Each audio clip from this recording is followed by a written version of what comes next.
Once upon a midnight dreary, while I pondered weak and weary over many a quaint and curious volume of forgotten lore, while I nodded nearly napping, suddenly there came a tapping, as of someone gently rapping at my chamber door. "'Tis some visitor," I muttered, tapping at my chamber door. Only this, and nothing more. Distinctly I remember, it was in the bleak December, and each separate dying ember wrought its ghost upon the floor. Eagerly I wished the morrow, vainly I had sought to borrow from my book surcease of sorrow, sorrow for the lost Lenore, for the rare and radiant maiden who the angels named Lenore, nameless here forevermore.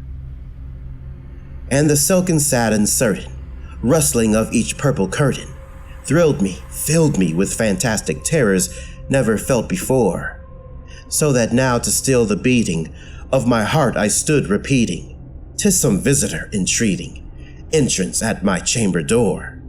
Some late visitor entreating entrance at my chamber door. This is it, and nothing more."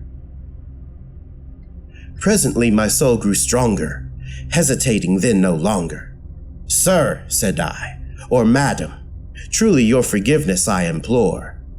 But the fact is I was napping, and so gently you came rapping, and so faintly you came tapping at my chamber door, that I scarce was sure I heard you. Here I opened wide the door, darkness there, and nothing more.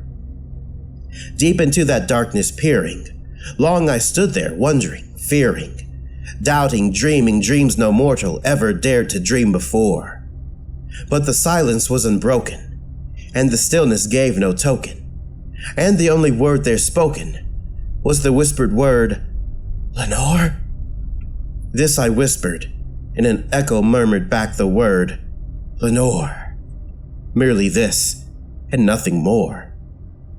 Back into the chamber turning, all my soul within me burning, soon again I heard a tapping, somewhat louder than before.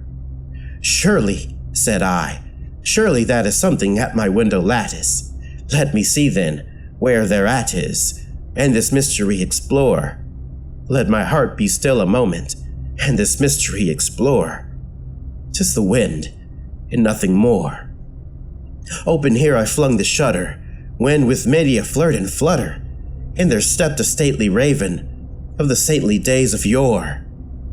Not the least obeisance made he, not a minute stopped or stayed he, but with mien of lord or lady, perched upon my chamber door, perched upon a bust of Pallas, just above my chamber door, perched and sat, and nothing more.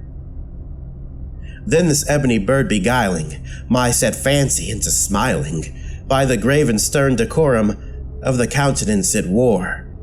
"Though thy crest be shorn and shaven, thou," I said, "art no craven, ghastly grim and ancient raven, wandering from the nightly shore. Tell me what thy lordly name is on the night's Plutonian shore."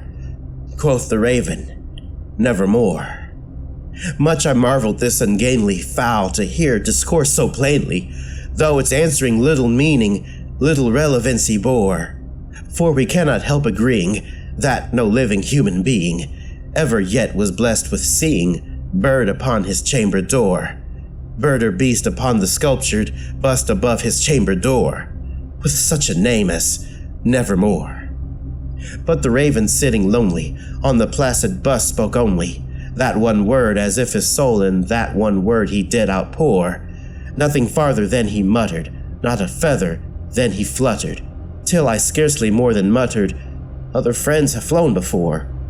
On the morrow he will leave me, as my hopes have flown before." Then the bird said, "Nevermore."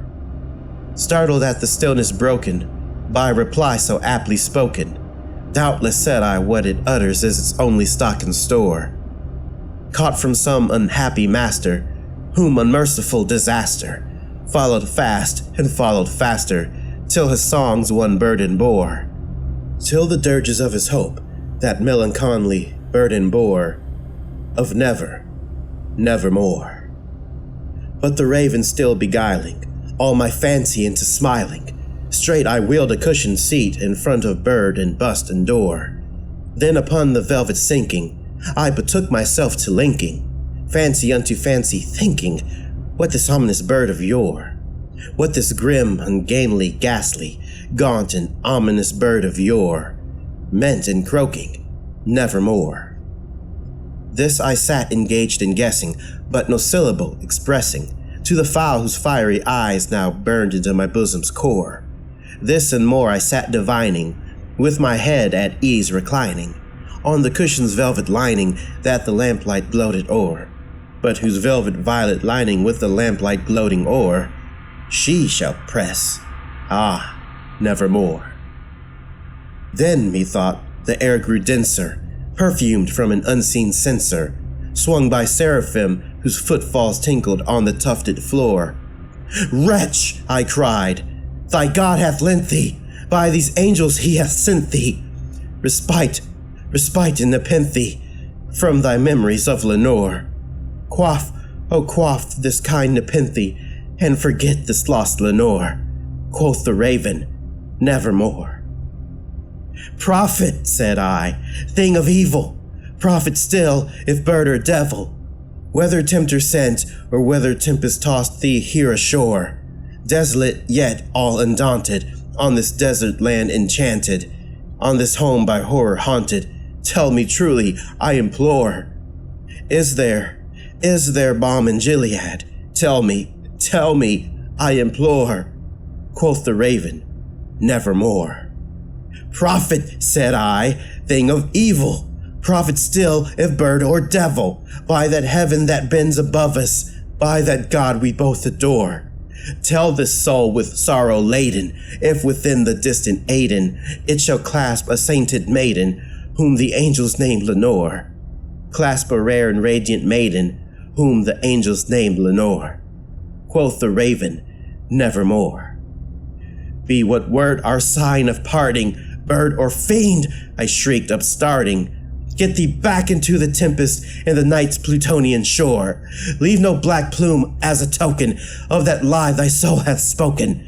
Leave my loneliness unbroken. Quit the bust above my door. Take thy beat from out my heart, and take thy form from off my door. Quoth the raven, nevermore. And the raven, never flitting, still is sitting on the pallid bust of Pallas just above my chamber door, and his eyes have all the seeming of a demon's that is dreaming, and the lamplight o'er him streaming throws his shadow on the floor, and my soul from out that shadow that lies floating on the floor shall be lifted nevermore.